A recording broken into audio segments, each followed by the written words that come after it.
Bonjour Jean-Luc Mordeau, vous êtes écrivain maintenant, mais vous êtes économiste aussi, vous êtes chef d'entreprise, vous avez diverses activités et puis vous venez de publier Comment sortir de l'Europe sans sortir de table ou les 10 bonnes raisons de reprendre son destin en main.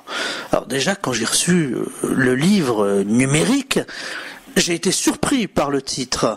Comment sortir de l'Europe? Je me suis dit, voilà, un énième pamphlet qui va nous expliquer que il faut construire une autre Europe et des livres, on en a depuis une vingtaine d'années qui traitent de ce sujet. Puis j'ai été agréablement surpris parce que c'est presque une pièce de théâtre que vous nous écrivez dans ce dialogue. Tout tourne autour de la table, c'est fait d'une façon très amusante, dans le style aussi. Vous avez voulu mélanger un sujet sérieux avec notre esprit qui aime la bonne table. Exact. Alors, juste une petite précision. Vous m'avez dit, vous êtes écrivain. Alors non, je ne suis pas écrivain, je suis auteur. Je reste humble par rapport à l'écriture. J'aime Flaubert, j'aime Céline, j'aime Maupassant. Donc je ne suis pas écrivain, je suis auteur, première chose. Mais quiconque publie un livre, si c'est son premier livre, il devient écrivain par la force des choses. C'est vrai, mais bon. Et effectivement, je suis entrepreneur dans le e-learning, c'est mon métier au quotidien. Alors, oui, ce livre a été écrit dans cet esprit très ludique, festif, un peu cynique et toujours très didacticiel. Le but, c'était effectivement pas d'écrire et d'exprimer une colère, parce qu'évidemment que c'est une colère, c'est une aberration, ce que l'on vit aujourd'hui sur le plan européen, parce que d'abord, comme vous le dites, il y a beaucoup de livres qui écrivent sur l'Europe. Alors, les pro-Europe ou les anti, peu importe, mais c'est de toute manière toujours sur un même ton, qui est un ton, on va dire, très sérieux, costume, cravate, j'exagère un petit peu, et j'avais envie de sortir de ça. Donc, je trouve que la table, un repas, un très beau repas, en plus à la française, c'est le meilleur moyen pour effectivement se lâcher un petit peu. Voilà. Se lâcher un petit peu sur un sujet très sérieux. Alors pourquoi avoir eu envie d'écrire sur l'Europe, vous qui partagez votre vie sur le continent, entre la Belgique, la France? Finalement, c'est un système idéal pour quelqu'un comme vous. Or, vous êtes celui qui critiquait cette Europe et qui devrait être le plus satisfait.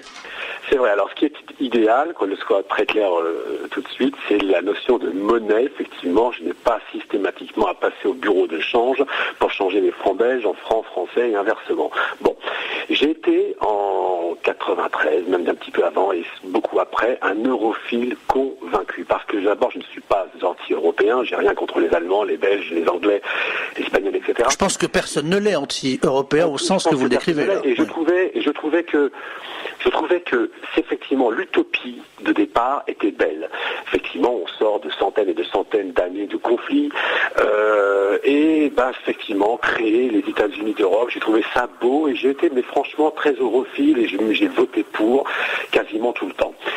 Et puis un jour comme ça, je me suis d'abord surpris en me disant mais effectivement d'abord les États-Unis d'Europe, puisqu'on se pense tout de suite aux États-Unis d'Amérique, c'est là que ça ne peut pas marcher, mais c'est complètement différent. Déjà parce qu'on a des cultures différentes et une langue différente. Alors on ne va pas rentrer dans le sujet, mais c'est vrai que la langue est la culture. Mais au-delà de ça, je me suis dit, il y a quand même pas mal de choses qui fonctionnent pas beaucoup. On nous avait promis la prospérité, on nous avait promis une espèce de sécurité contre les Chinois, par exemple. Je dis les Chinois, j'ai rien contre eux, mais enfin en tout cas contre ces pays émergents. Et je m'aperçois qu'en fait c'est de pire en pire, on se fait quasiment racheter. Alors pour en avoir le cœur net et de sortir de cette idéologie, est-ce qu'on est pour ou contre l'Europe, ça veut, à vrai dire, pas dire grand-chose. J'ai pris le règlement intérieur, la Constitution européenne, le TFUE, et je l'ai lu comme si on lisait un contrat d'assurance. Qu'est-ce que c'est que ce contrat? Qu'est-ce qui nous lie? Qu'est-ce qui nous régit? Et là, l'avantage d'un contrat, c'est qu'on sort de l'idéologie, on sort du subjectif et on est dans l'objectivité totale.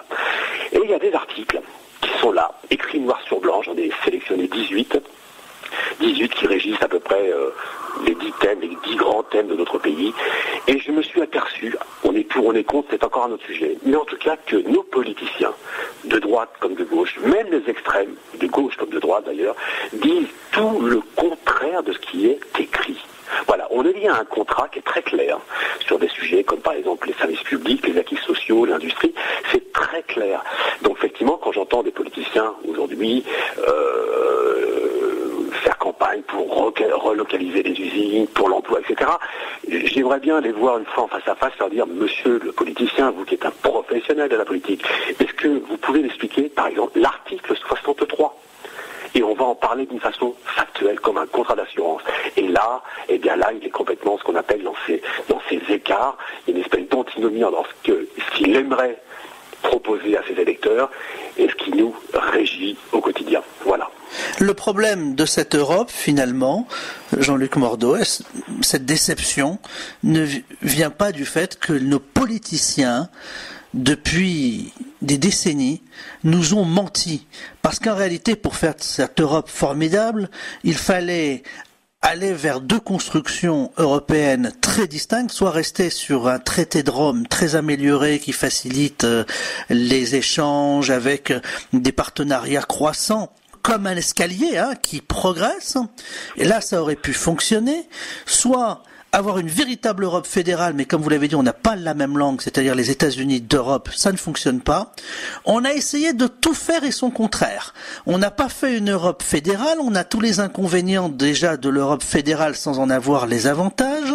On a dépassé évidemment le traité de Rome, mais finalement on assiste à un dumping entre les États qui se livrent une concurrence.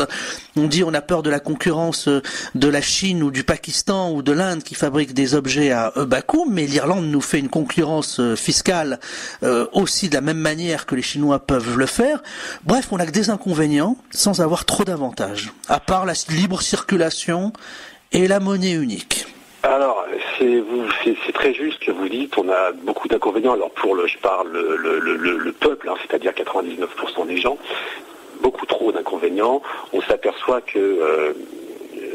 en fait que d'ailleurs c'est assez extraordinaire, je ne l'ai pas marqué, je crois que je ne l'ai pas marqué, mais dans la Constitution européenne, pas une seule fois est nommé, est noté, est écrit le terme de citoyen.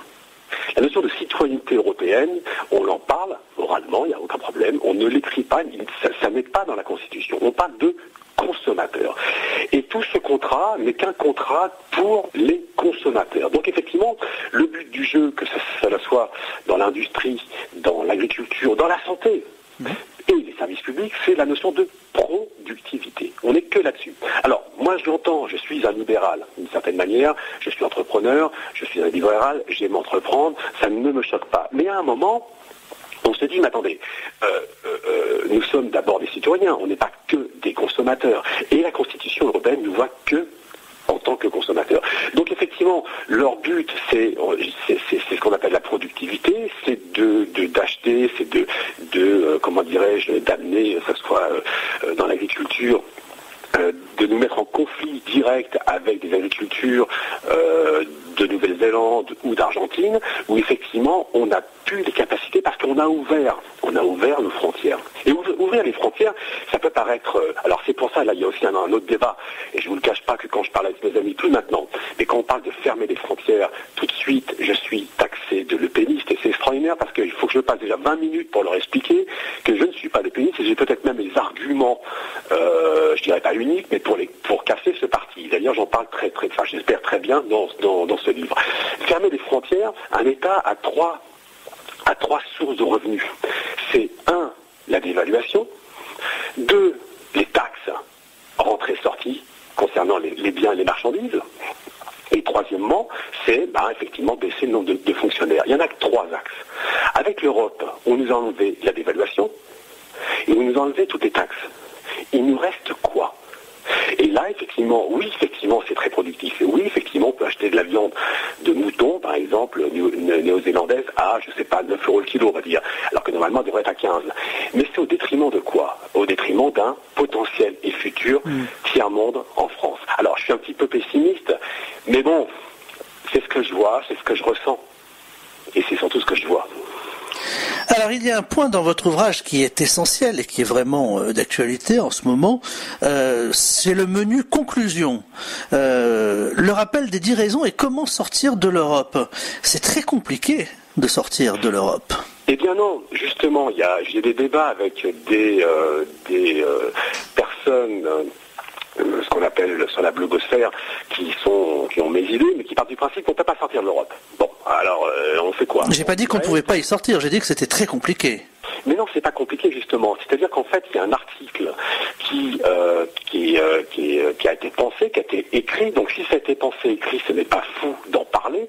Et si on l'étudie cet article, le processus, à partir du moment où un État décide de sortir de l'Europe, donc de l'euro, c'est les deux, c'est pas l'un ou l'autre, les deux, le processus maximum est de 2 ans au niveau de la sortie. 2 ans, pas plus. Vous dites les deux. On peut sortir de l'euro sans sortir de l'Europe. Autant il n'est pas possible de sortir de l'Europe et rester dans l'euro, mais il est possible de sortir de l'euro et rester dans l'Europe. Oui, mais ça n'a pas de sens. Ça n'a pas de sens, parce que la notion, c'est tout. Les Britanniques, par exemple, ils ne sont pas dans l'euro. Les Britanniques, ils ont justement ce qu'on appelle le cul entre deux chaises, excusez-moi l'expression, ils le payent très cher. Effectivement, d'un côté, ils ont leur monnaie, donc ils ont une certaine indépendance monétaire, ce qui est très important, et dans le second temps, ils sont obligés effectivement d'appliquer des décisions européennes qui sont contre leurs intérêts. Donc c'est pour ça qu'à un moment, il faut arrêter de jouer l'eau tiède. L'euro, j'ai rien contre cette monnaie unique, il s'avère que, bon, aujourd'hui, au bout de maintenant pas mal d'années, parce que l'Europe, mine de rien, ça fait quand même 40 ans qu'on nous en parle. Souvenez-vous, il y a quelques années, on nous parlait qu'il fallait une Europe, ensuite il fallait une autre Europe, ensuite on a eu les slogans une Europe sociale, maintenant c'est encore plus d'Europe, c'est une espèce de course en avant. Donc si on fait un bilan comme une entreprise, au bout d'un certain nombre de décennies, on s'aperçoit qu'on est en dépôt de bilan total. Ça ne fonctionne pas. Et on sait très bien pourquoi. Donc quand je dis avec beaucoup d'humilité, je ne suis pas politicien, ça soit très clair, on sort de l'Europe et on sort de l'euro. Sortir de l'euro, c'est reprendre notre monnaie, c'est reprendre notre indépendance monétaire, avec tout ce que ça implique derrière. Et sortir de l'euro, c'est sortir surtout de ces traités. Prenons un exemple tout bête, mais qui n'est pas si bête que ça. Les services publics, on en parle beaucoup. Je suis un grand fervent plutôt, excusez-moi, des services publics. C'est une création depuis Saint-Louis. C'est quand même, mine de rien, ça fait partie de notre identité nationale. Bon, donc on peut toujours débattre, est-ce qu'il y en a trop, il n'y en a pas assez, peu importe. Bon, en tout cas, ils sont là. Ils doivent être là, parce que ça fait partie de notre histoire. Eh bien, ils sont programmés il y a une mise à mort de programmés des services publics. Alors, quand je dis ça, on me dit, mais tu es fou, tu racontes n'importe quoi. Alors, je sors l'article 106, et on s'aperçoit que les services publics doivent être mis en concurrence face aux services privés. Donc, c'est une mise à mort qui est programmée. C'est logique. Quiconque sait lire et qui sait comprendre interprète cet article comme une mise à mort. Mais c'est évident. Alors, là où je suis pas content, c'est pas le fait qu'on mette à mort les services publics. À la limite, rien n'est acquis en France. Pourquoi pas? Oui. Non, mais je veux dire, que sera la France dans 1000 ans? C'est pas le problème. On en discute, on débat démocratiquement, on vote pour, on vote contre, il y a un débat. Ok, c'est pas le problème.